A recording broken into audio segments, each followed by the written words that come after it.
feed lip and top seal replacement.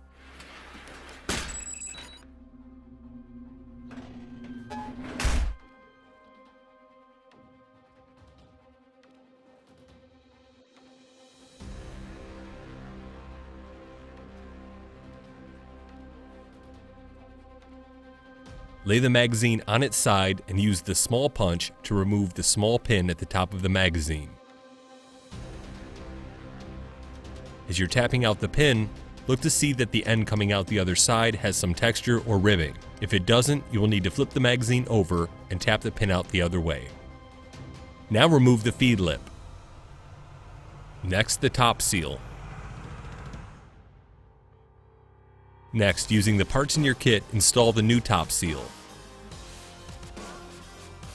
Then the new feed lip.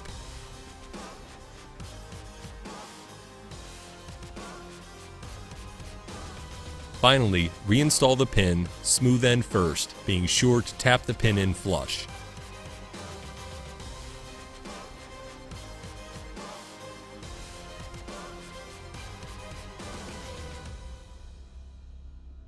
Just tap it in. And you're done. If you appreciate how hairy and nimble Elite Force Eric the Ewok's hands are, please like this video, click that subscribe button, and feel free to share it. What's in your mag? Thanks for watching.